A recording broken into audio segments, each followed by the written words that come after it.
ఉండాలి అంటే మాట మీద నుంచోవాలి, దానికి ఒక నిబద్ధత ఉండాలి. ఒక రాజకీయ నాయకురాలుగా ఆలోచించి అలాగే మీరు ఏం చెప్తారు చేసేస్తారంటే మీరు తావిచ్చేస్తారు నేను వెళ్ళిపోయిన తర్వాత అది జరగకపోతే మీరు బాధపడాలి, నేను బాధపడాలి.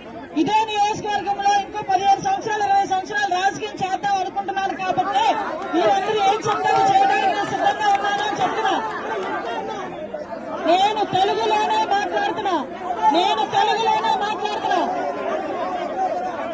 దయచేసి మీరందరూ కూడా అర్థం చేసుకోండి. మీ సమస్య పరిష్కారం వచ్చేంత వరకు ఆ పనులు ఆపించుకుంటాను.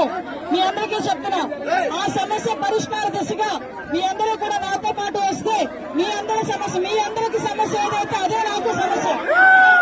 మీ అందరికి ఏ కష్టం వస్తే అదే నాకు కష్టం. నాకు నియోజకవర్గంలో మీరే ముఖ్యం, నాకు ఇంకేమీ ముఖ్యం కాదు. నాకు నియోజకవర్గంలో మీరే ముఖ్యం, నాకు ఇంకేమీ ముఖ్యం కాదు. దయచేసి నన్ను అభిమానించిన వాళ్ళు గాని, నన్ను గౌరవించే వాళ్ళు గాని దయచేసి నాకు కొంచెం తావిస్తే నేను వెళ్ళి మీ సమస్య పరిష్కారానికి కూడా నేను మాట్లాడుకోవాలి. దయచేసి ఆ విషయం గురించి మీరు మాట్లాడాల్సి, మనకు సహకరించాల్సిందిగా మిమ్మల్ని అందరినీ ఒక ఆడబిడ్డలకు కోరుకుంటున్నా. నన్ను మీ అందరూ కూడా సహకరించండి.